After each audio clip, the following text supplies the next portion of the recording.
สบายดีนะทุกคนเนาะมื้อนี้เราจะมาเปิดกล่อง I have CPU เนาะบ่แมนเนาะอันนี้บ่เกี่ยวกันเนี่ยเราจะมาเปิดกล่องซุ่มของวินเลียมเนาะของบาวินนั่นเองเราก็เอฟมาติดน้ำเขาใช่เนาะปกติจะเอฟบ่ติดเลยมาเรามาเปิดกันเนาะเพราะว่าได้แต่อันเดียวจะเป็นกล่องแบบนี้เลยแพงมาอย่างดีเลยเนาะมาเราจะมาเปิดกันมันรุ่นกันอยากได้น้ำหอมมาแหละอยากมาสีดเบิ้งมารุ่นน้ำกัน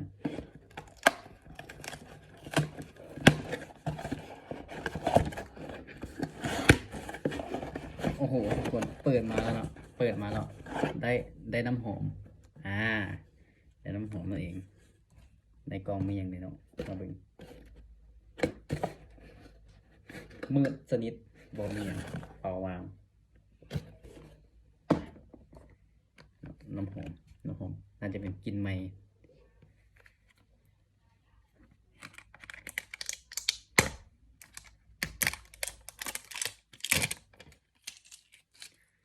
ม่วงสนิท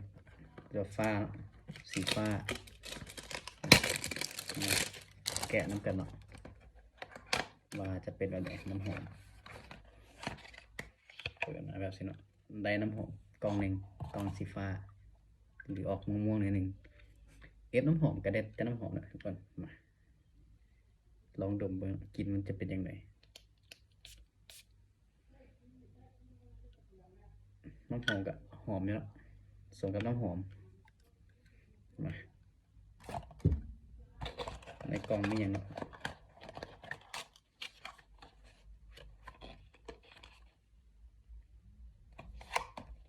โอ้ยมีรุ่นโซ่นะ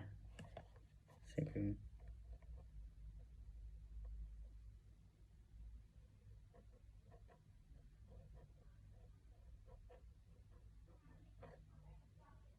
ได้แต่โชคดีครั้งต่อไปเนาะ